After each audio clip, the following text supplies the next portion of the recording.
Hello everyone. So in the last class, we did some of the numericals based on Miller indices, density of a cubic crystal and interplanar spacing. Now today, we'll start with the second part of unit 2, which is basically based on the crystal diffraction. Now the first topic on crystal diffraction is the diffraction of X-rays. Now in this, what we have to study that how we can study the interior of the crystal experimentally. हमने first part में बोला कि जो crystal है it can B simple cubic, can be face centered, can be body centered. We have different Bravais lattices which are grouped into different crystal systems. But how we know about these different Bravais lattices? ठीक है, कुछ तो origin होगा ना उसका. हमने जो theoretically study किया उसका एक्सपेरिमेंटल वेरिफिकेशन क्या है? That experimental verification comes in chapter 3. इसमें हम देखेंगे कि क्रिस्टल को जो है हम कैसे एक्सपेरिमेंटली जो है स्टडी कर सकते हैं, कैसे हम क्रिस्टल के डायमेंशंस पता लगा सकते हैं, कैसे उसका ओरिएंटेशन पता लगा सकते हैं, कैसे उसके बेसिस पता लगा सकते हैं. ठीक है, और जो बीम हम यूज करते हैं to study the crystals, that beam is the X-ray beam. और जो मेथड है that is the diffraction method.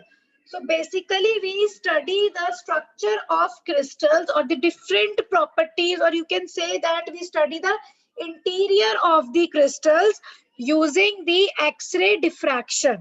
ठीक है, तुमने फोर्थ सेम में ऑप्टिक्स पढ़ा था जिसमें you have studied about interference and diffraction in detail. ठीक है, वहां पर तुमने इंटरफेरेंस और डिफ्रैक्शन जो है उसको ऑलरेडी इन डिटेल पढ़ा है. ठीक है, डिफ्रैक्शन क्या होता है? सबसे सिंपल लैंग्वेज में बोले तो it is just the bending of a light around the corners of a obstacle. ठीक है, और क्या होता है diffraction? It is basically the interference between the secondary wavelets which are originating from the different parts of the same wave front.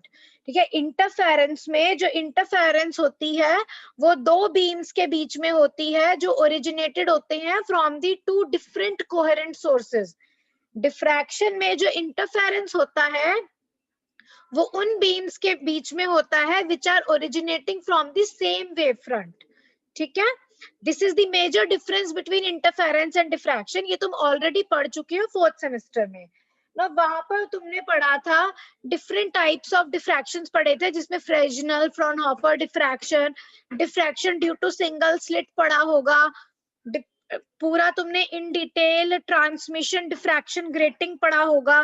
ठीक है, तो जैसे डिफ्रैक्शन ग्रेटिंग में जो तुमने स्टडी किया था उसमें जैसे हम विजिबल लाइट को देखते हैं या कोई भी मोनोक्रोमैटिक लाइट जो है that can be easily diffracted by a diffraction grating, उसी तरीके से जो एक्सरेज है they can be diffracted by crystals. ठीक है, एक्सरेज जो है they can be diffracted by the crystals just in a similar manner as the visible light is diffracted by a diffraction grating. In other words, we can say that crystals can be used as diffraction gratings for the diffraction of X-rays. तो इसमें पहली चीज क्या पता चली, जो X-rays है वो डिफ्रैक्ट हो जाती हैं बाय द क्रिस्टल्स. अगर हमारे पास जो क्रिस्टल्स प्रेजेंट हैं उनके ऊपर अगर एक्स-रे फॉल होती है तो दे अंडरगो डिफ्रैक्शन. ठीक है, दे अंडरगो डिफ्रैक्शन. अगर कोई एक्सरे बीम जो है वो किसी क्रिस्टल पे फॉल कर रही है तो वो ब्रेक हो जाती है into a collection of diffracted beams. ठीक है, तो हमारा इसको स्टडी करने का फायदा क्या है? हमारा जो गोल है to study the diffraction of these rays by crystals is only in connection with the direct exploration of the interior of the crystals. हम ये क्यों पढ़ें एक्सरे का डिफ्रैक्शन होना बाय क्रिस्टल्स? हम ये पढ़ते हैं बिकॉज जब एक्सरेज डिफ्रैक्ट होती हैं by the crystals we get a diffraction pattern. और जब हम उस डिफ्रैक्शन पैटर्न को स्टडी करते हैं तो उससे we get the very important information about the interior of the crystals. उस डिफ्रैक्शन पैटर्न को स्टडी करके हमें क्रिस्टल के इंटीरियर के बारे में पता चलता है। क्या क्या पता चल सकता है? Fixation of the positions of the atoms on the crystal lattice, जो क्रिस्टल है उसके अंदर एटम्स जो है वो किस किस पोजीशन पे प्रेजेंट है ये पता चल जाता है। we can get the measurement of distances between the atoms, that means हम interatomic spacing जो है उसको study कर सकते हैं।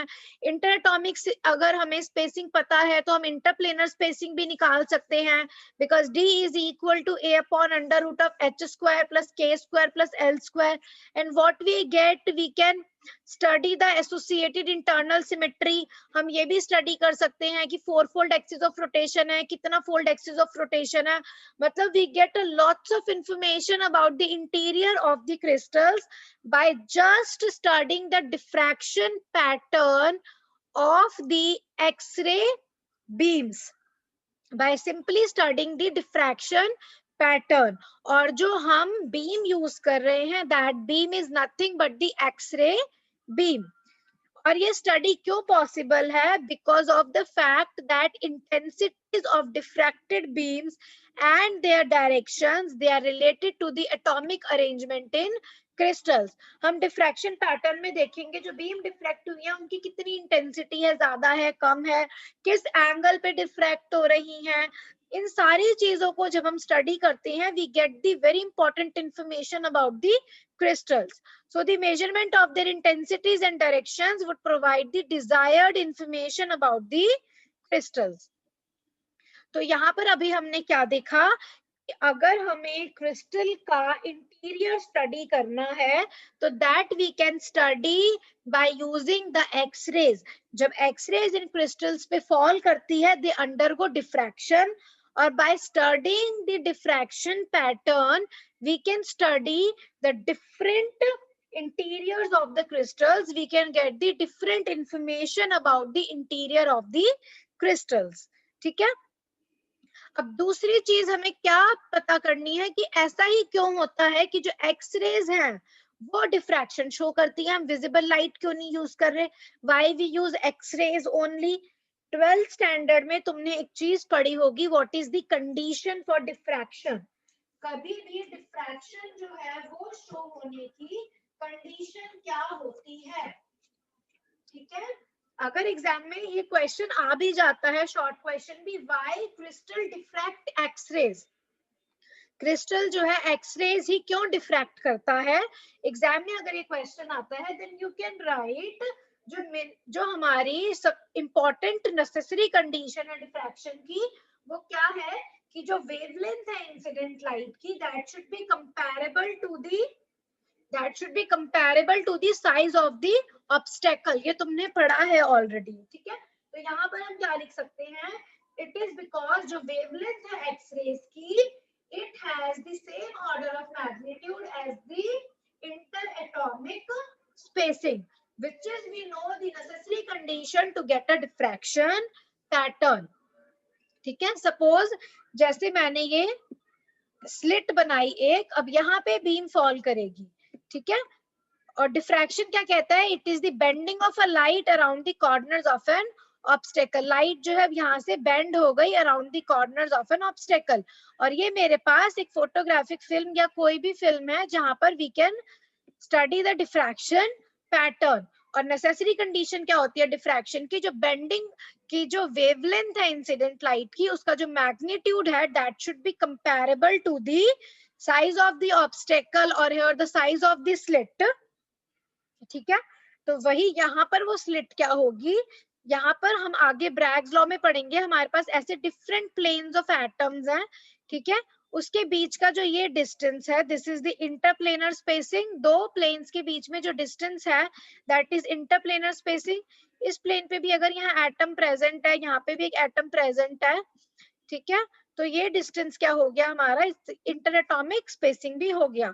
तो ये जो गैप है ये कंपैरेबल होना चाहिए to the wavelength of the incident beam, और ये जो डिस्टेंस होता है इंटरप्लेनर स्पेसिंग का या इंटरएटॉमिक स्पेसिंग का, ये of the order of 1 angstrom होता है। और of the order of 1 angstrom हमारी कौन सी बीम्स होती हैं? एक्सरेज बीम्स होती हैं। तो that's why we use x-rays to study the diffraction pattern of crystals. ठीक है, to study the diffraction pattern we use x-rays, and this is the reason why crystal diffract x-rays. Diffraction of x-ray जो topic है, इसमें तुम्हें दो चीजें करनी है। पहली चीज करनी है कि why do we study the X-ray diffraction of crystals, secondly why crystal diffracts X-rays. पहला क्वेश्चन है, हम डिफ्रैक्शन जो है उसको क्यों स्टडी करते हैं? वो हम स्टडी करते हैं to get the desired information about the interior of the crystals, like the positions of the atoms in the lattice, like the measurement of distances between atoms, their internal symmetries and so on. ठीक है, that's why we study the X-ray diffraction pattern. Secondly, why we use X-rays to study the diffraction pattern? इसका answer मिलेगा यहाँ पर। X-rays used in diffraction have a wavelength of the same order of magnitude as the atomic diameter, or you can write that it has the wavelength of the same order of magnitude as the interatomic spacing, which is the necessary condition to get a diffraction pattern. So this is the reason why we use X-rays to study the diffraction pattern. This is the reason, अगर exam में question आता है why crystal diffracts X-rays, because the wavelength of X-rays have the same order of magnitude as the interatomic spacing, ठीक है, which is of the order of 1 angstrom. उसके बाद इस यहाँ पे थोड़ी सी ये चीजें बता रखी हैं कि जो एक्सरेज जब फॉल होती हैं तो किस तरीके से डिफ्रैक्शन होता है। इसको पढ़ना चाहो तो पढ़ सकते हो, this is not so much important from your examination point of view. अगर नॉलेज के लिए समझना चाहते हो तो पढ़ लो, इस टाइप की चीजें तुमने ऑलरेडी जो है 11-12 स्टैंडर्ड में पढ़ रखी हैं। So I am not repeating these things, I am directly coming to the Bragg's treatment. जो इम्पोर्टेंट है 3.1 में वो मैं ऑलरेडी बता चुकी हूँ। There are two questions that are important in the section 3.1. One is the why crystal diffracts X-rays, and second is why do we study the diffraction of X-rays in crystals? Why do we study X-ray diffraction? Okay, so these are the two questions that are important that usually comes in the exam. Now the next question is the Bragg's treatment. Is को हम Bragg's treatment भी कह सकते हैं, and this is also the topic which gives the derivation of Bragg's law, which is very very important topic. ठीक है, this topic is very very important, this gives the derivation of Bragg's law, the derivation of Bragg's law. Bragg's law होता है 2d sin theta is equal to n lambda. 2d sin theta is equal to n lambda, where d is the interplanar spacing, theta is the angle of diffraction, which is also known as the glancing angle. Okay, lambda is the wavelength of the incident beam. Here the incident beam is nothing but the X-ray. ठीक है, अब ध्यान से सुनना इस चीज को, ये बहुत इंपॉर्टेंट है। ठीक है, मैं ये वाली पीडीएफ फाइल भी शेयर करूंगी तुम्हारे साथ, जिसमें मैंने हैंड रिटन ब्रैग्स लॉ जो है वो लिखा हुआ है। एग्जाम में अगर डायरेक्टली इसी सीक्वेंस को फॉलो करोगे और डिट्टो ऐसे डेरिवेशन करोगे तो बिल्कुल सही है, फुल मार्क्स मिलेंगे। और यहाँ पर आरचांद में भी जो है वही लिखा है जो उसमें लिखा है, बट उसमें मैं सिस्टमैटिक वे में बता रही हूँ कि एग्जाम में जब आएगा तो कैसे लिखना है। ठीक है, जो मैं यहाँ बोल रही हूँ वही वहां पे भी लिखा है ना। ब्रैग्स लॉ जो है ये क्या है? ब्रैग जो है he gave a simple explanation for the positions of the diffracted beams produced by a crystal in an X-ray beam. जब कोई एक्सरे बीम फॉल करती है क्रिस्टल पे तो जो डिफ्रैक्टेड बीम्स हैं वो प्रोड्यूस होती हैं, तो वो डिफ्रैक्टेड बीम्स जो है उनकी क्या पोजीशंस है उसके बारे में ब्रैग ने सिंपल एक्सप्लेनेशन दी है। वही बीम्स जो है वो डिफ्रैक्ट होती हैं जो 2D sin theta is equal to n lambda condition को सेटिस्फाई करती है। इसका क्या मतलब है धीरे धीरे समझ में आ जाएगा। एग्जाम में जब ये क्वेश्चन आएगा सबसे पहले हेडिंग बनाओगे assumptions। इस डेरिवेशन को करने के लिए, ब्रैग्स लॉ को डिराइव करने के लिए what are the assumptions। First assumption जो लिया गया वो लिया गया जो क्रिस्टल है हमारा, it is made up of a parallel planes of atoms spaced d distance apart. ठीक है, these are the different planes of atoms, plane 1 2 3, different parallel planes of atoms on which we have a regular periodic arrangement of atoms, and d is the distance between the planes which is also known as the interplanar spacing। ठीक है, तो crystal is made up of a parallel planes of atoms which are spaced d distance apart। This is the first assumption। Second assumption says that X-rays are specularly reflected। What is the meaning of specularly reflected?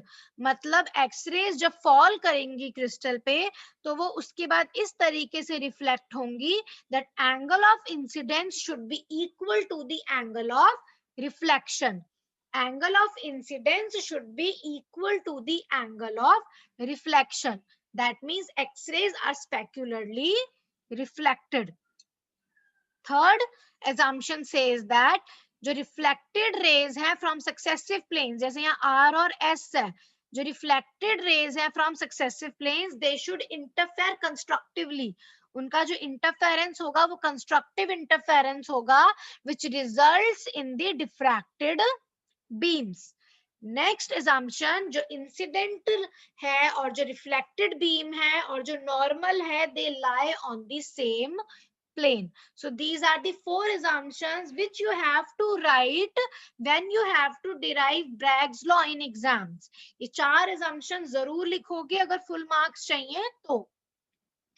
First is crystal is made up of parallel planes of atoms which are spaced d distance apart। X-rays जो हैं they are specularly reflected, that means angle of incidence is equal to angle of reflection। Third is the reflected beams जो हैं from successive planes they will interfere constructively। Fourth is the incident, reflected and normal they all lie on the same plane। Now using these four assumptions we will now derive the Bragg's law।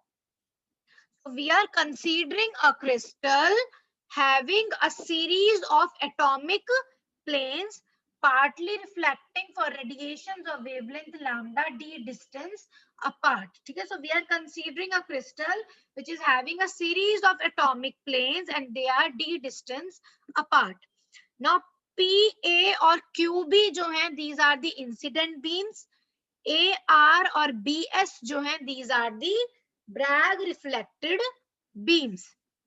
Now the rays PA and QB they are reflected at A and B along AR and BS।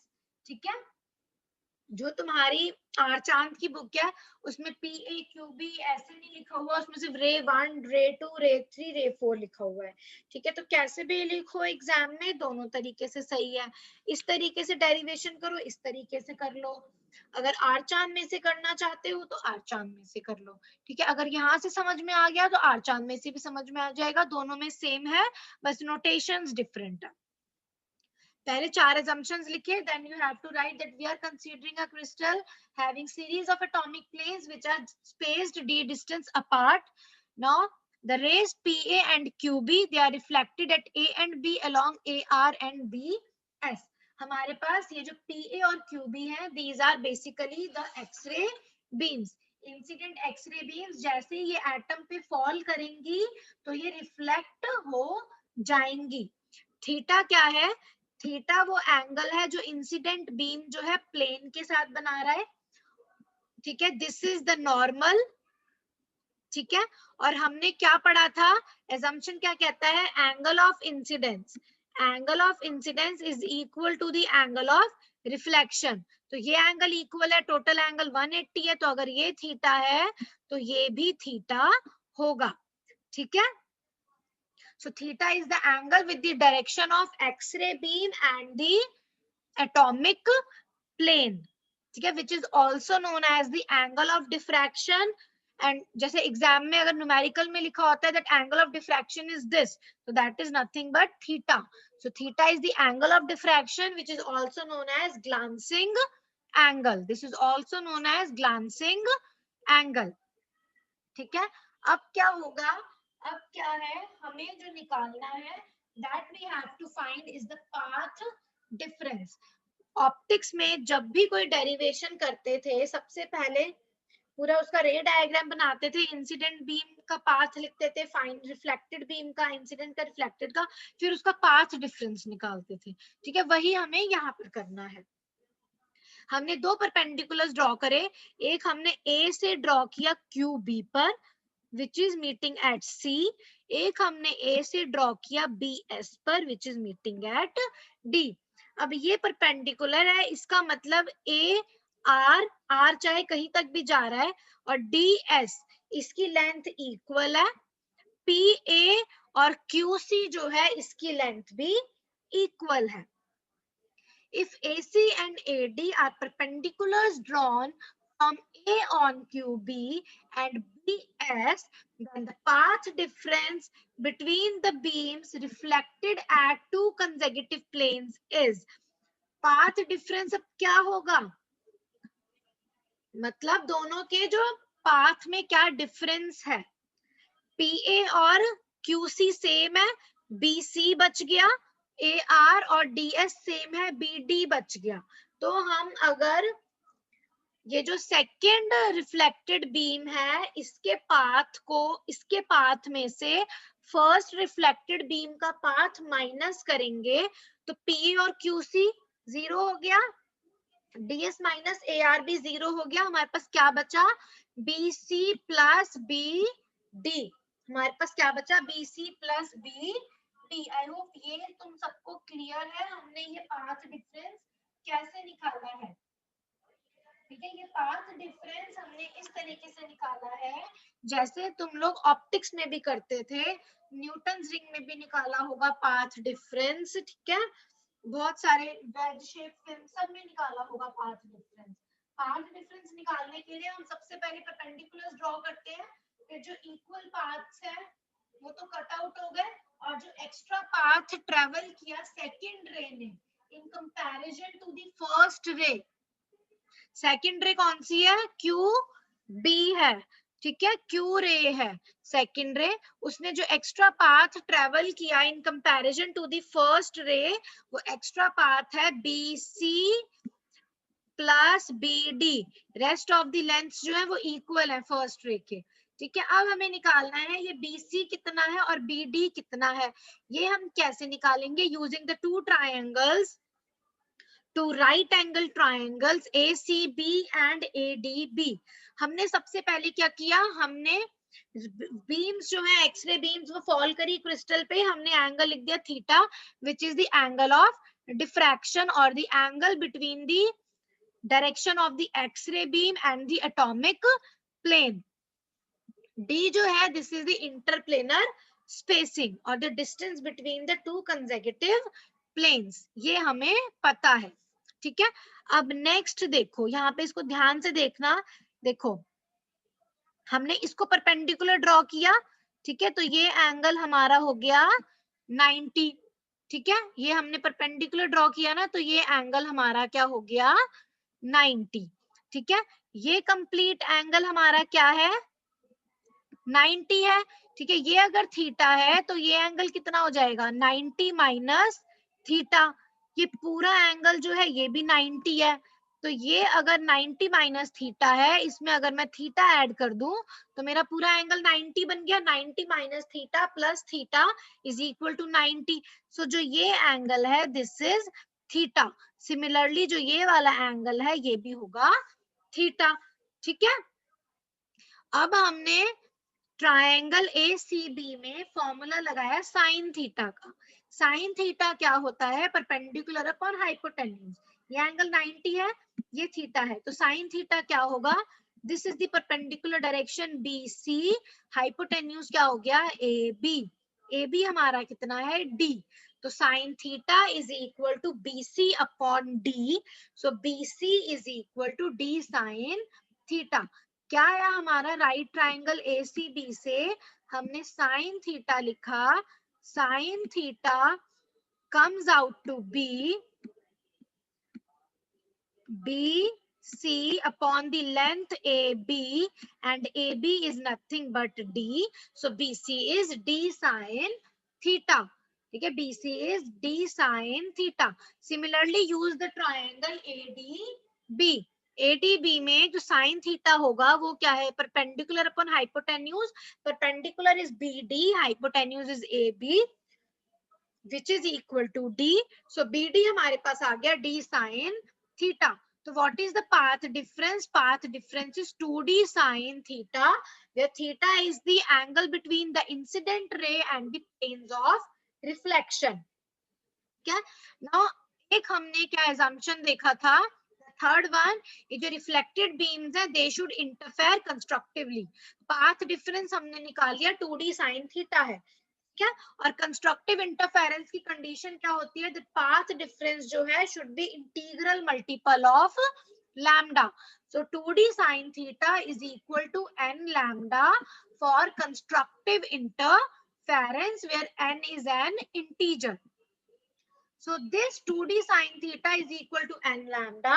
This is known as Bragg's law, where n is the order of diffraction.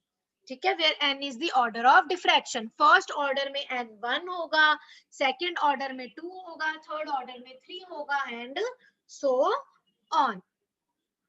ठीक है, यहाँ तक clear हो, ये derivation है, तो simple derivation है। सबसे पहले 4 assumptions लिख दो, उसके बाद सिंपली इंसिडेंट बीम और रिफ्लेक्टेड बीम को बनाओ। ठीक है, फिर उसके बाद सिर्फ और सिर्फ you have to find the path difference, and that path difference comes out to be 2D sin theta, and we know for constructive interference path difference should be integral multiple of lambda. So 2D sin theta is equal to n lambda, where n is the integer and is also known as the order of diffraction, and this is nothing but the Bragg's law.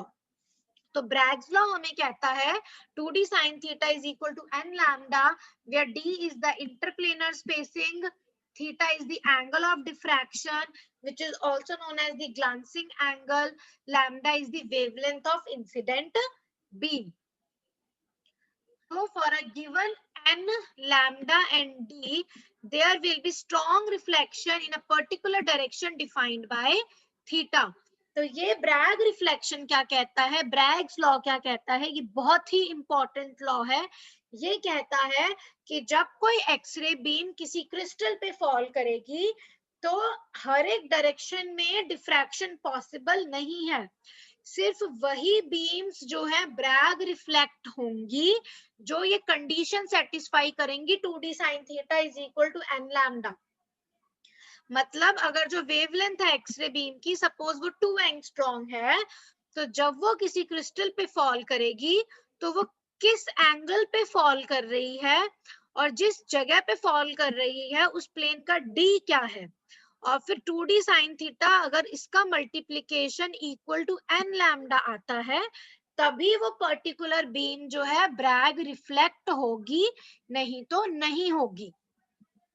For a given n lambda and d, strong reflection जो है किसी भी particular direction में होगी which is defined by the angle theta according to the Bragg's law. इसका मतलब क्या है, a beam of monochromatic X-rays incident on a crystal with an arbitrary angle theta is in general not reflected. कोई भी angle theta पे beam reflect होके diffraction pattern नहीं show करेगी, सिर्फ वही बीम ब्रैग रिफ्लेक्ट होगी जो सेटिस्फाई करेगी ब्रैग्स लॉ को, which is 2D sin theta is equal to n lambda.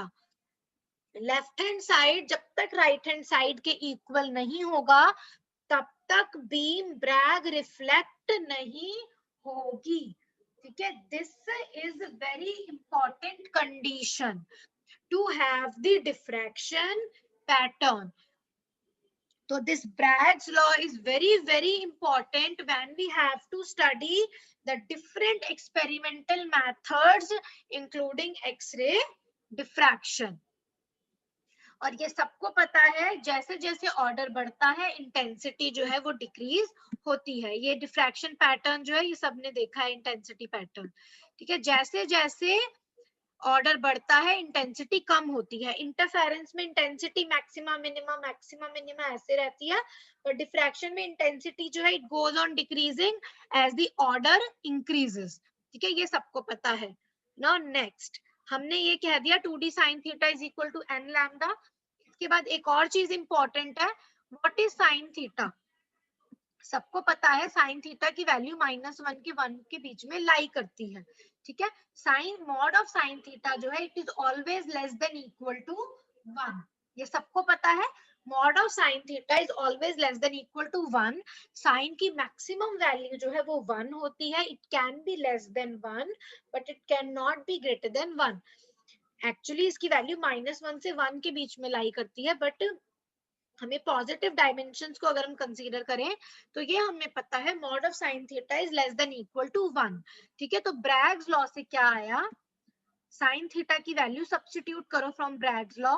It says that n lambda upon 2d is less than equal to 1. ठीक है, this we have obtained from Bragg's law and this we already know from our mathematics. Sine का domain जो है वो less than equal to 1 होता है। ठीक है, अगर n मेरा 1 है, that means if I am considering the first order it gives lambda less than equal to 2d। This is the essential condition for Bragg's reflection to occur.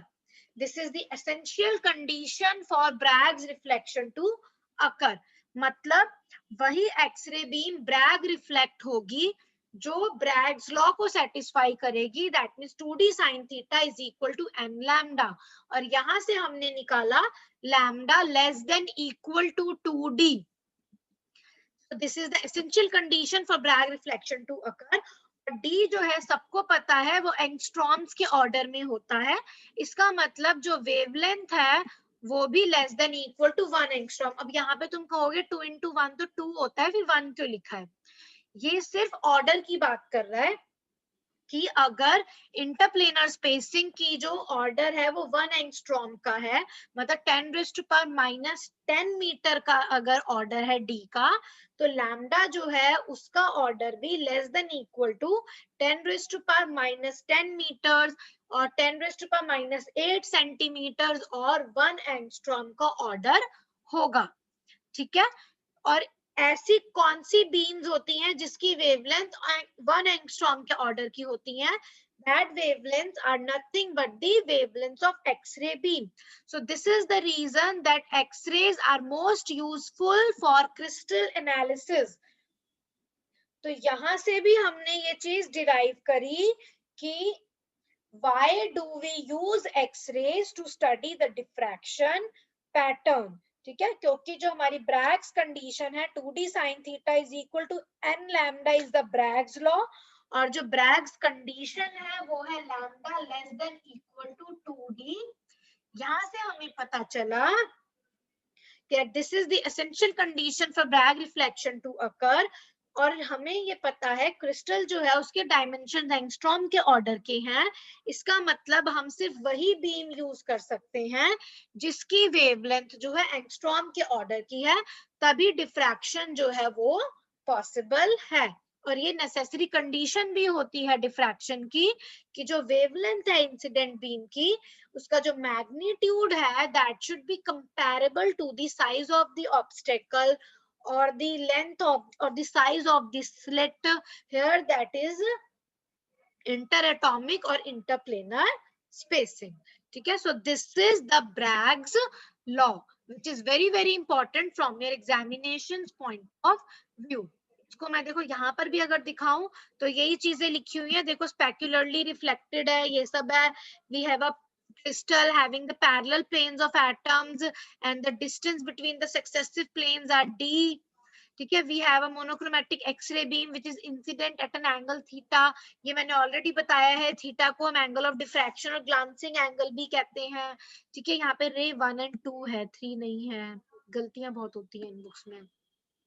फिर उसके बाद इसका पाथ डिफरेंस निकाला है, दैट पाथ डिफरेंस जो है it comes out to be 2d sin theta, and for constructive interference we know that path difference should be integral multiple of lambda, so 2d sin theta is equal to n lambda, and this is nothing but the Bragg's law where n is the integer and it indicates the order of diffraction.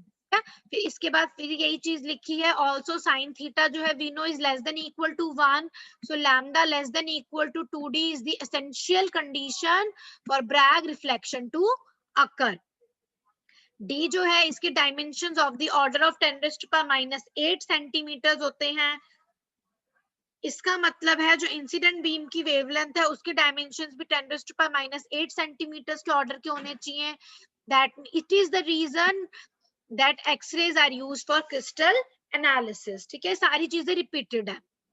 Next, ये हमारे पास formula आया 2d sin theta is equal to n lambda. यहाँ पर अगर हम d की value substitute कर दे for a cubic crystal, d क्या आता है हमारा क्यूबिक क्रिस्टल के लिए, a upon under root of h square plus k square plus l square. तो यहाँ से we can say that sine square theta is equal to lambda square upon 4, this is not d, this is a, lambda square upon 4a square into h square plus k square plus l square for n is equal to 1. Bragg's law के ऊपर जो है exam में questions भी आ जाते हैं. तो जो न्यूमेरिकल्स आएंगे ब्रैग्स लॉ के एग्जाम में, किस टाइप के क्वेश्चंस आते हैं, एक तो यही आता है डिराइव ब्रैग्स लॉ. ठीक है, फिर उसमें ये क्वेश्चन भी आ जाता है दैट why x-ray beams जो है they are used to study the crystal analysis. ठीक है, तो यहाँ पे तुम शो कर सकते हो कि why they are used. ठीक है, और क्या आता है इसके न्यूमेरिकल्स जो है वो भी आ जाते हैं एग्जाम में.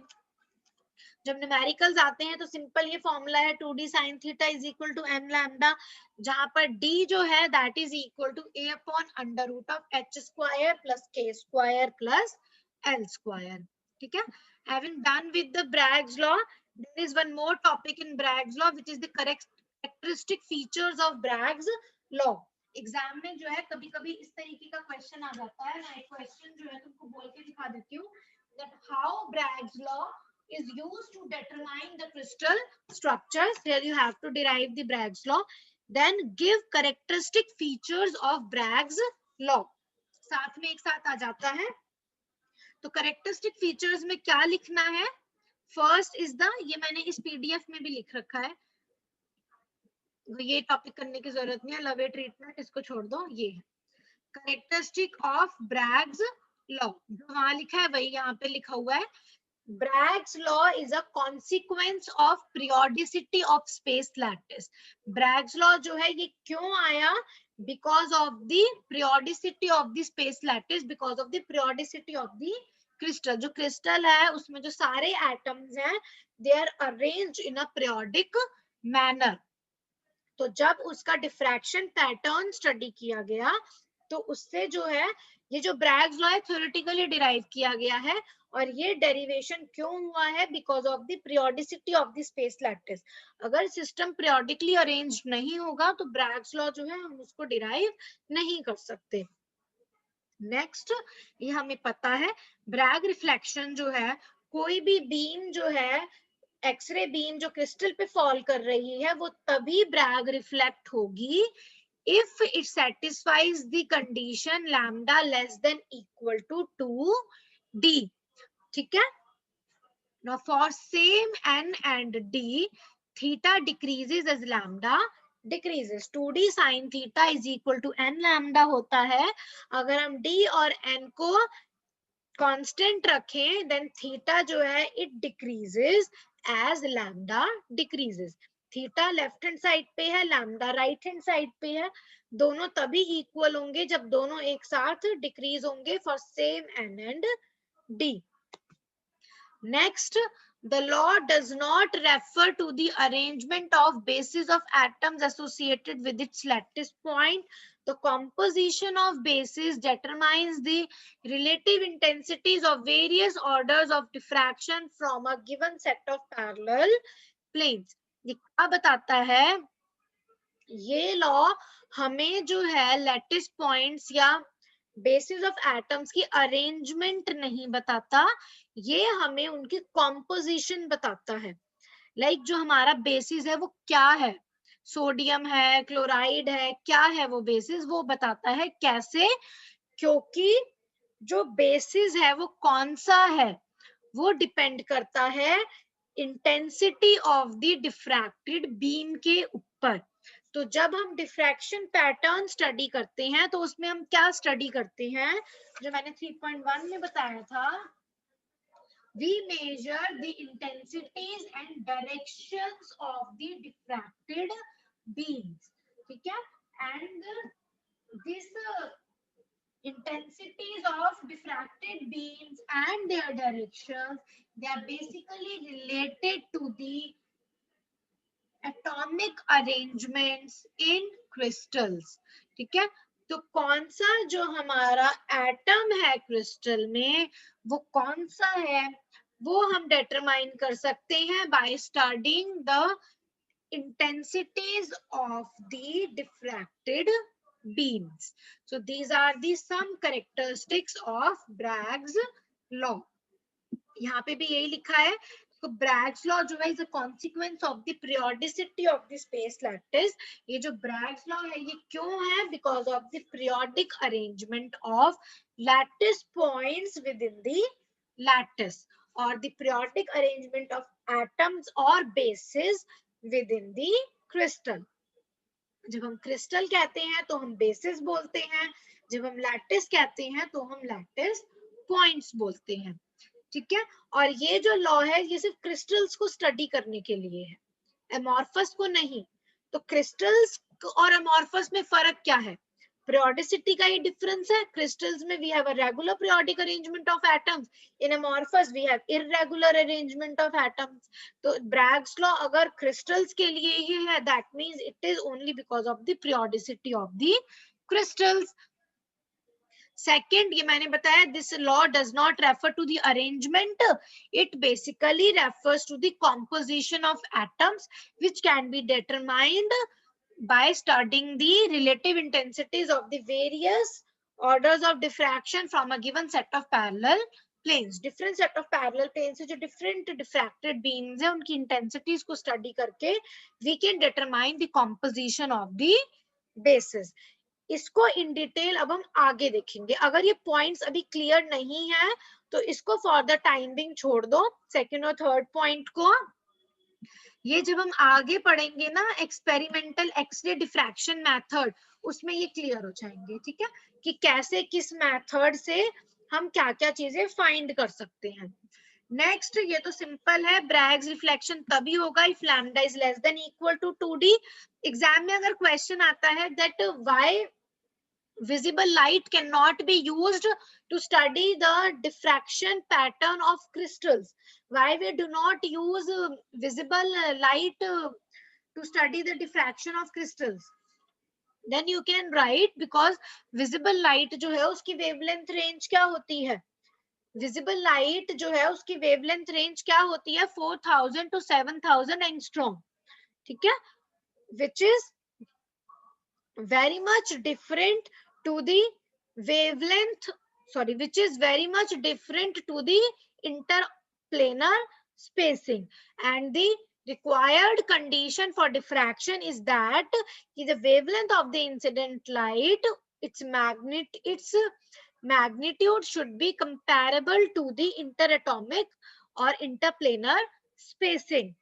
So instead of visible wavelength, what wavelength we use X-ray wavelengths. Since their wavelengths, they are comparable with the magnitude of the wavelength of the, sorry, क्या बोल रही हूँ? देखो एग्जाम में अगर ये क्वेश्चन आता है that why we cannot use visible light to study the diffraction pattern, then you can write that the wavelength of the visible light ranges from 4000 to 7000 angstrom and the interplanar spacing is of the order of 1 angstrom, and the condition for diffraction is that the magnitude of the wavelength of the incident light should be comparable to the interplanar or interatomic spacing. So instead of visible wavelength, X-rays are used since their wavelengths, their magnitude is of the same order of magnitude of the interplanar spacing, which is of the order of 1 angstrom. जो interplanar spacing की magnitude है वही magnitude incident beam का होना चाहिए. तो अगर incident beam की वेवलेंथ 1 एंगस्ट्रॉम है तो वो यूज हो सकती है डिफ्रैक्शन पैटर्न स्टडी करने के लिए.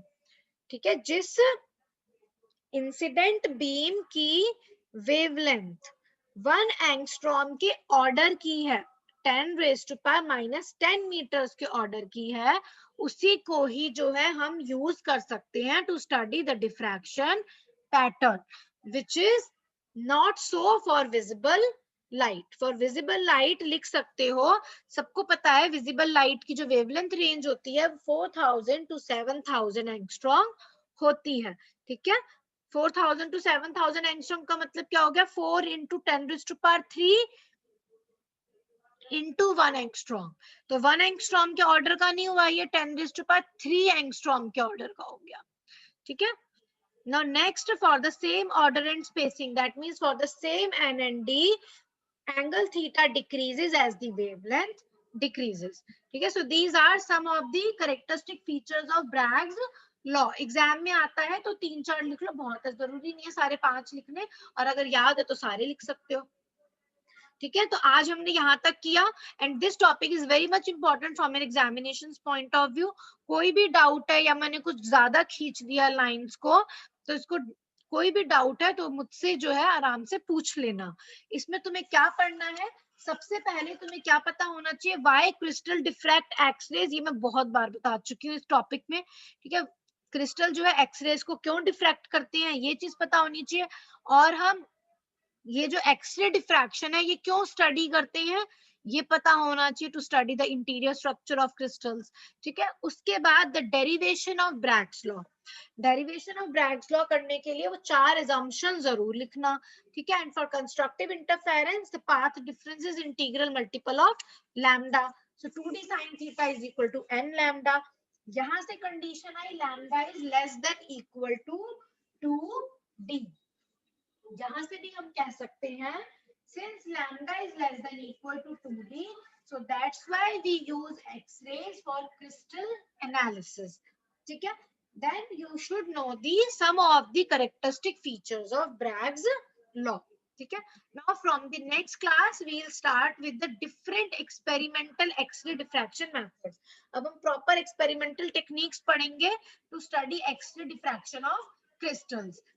3 मेथड्स पढ़ने हैं इसमें, Laue method, rotating crystal method and powder method. इन तीनों में से the most important one is the powder method. ये सबसे ज्यादा एग्जाम में आता है. ठीक है, तो ये अब हम पढ़ेंगे नेक्स्ट क्लास में.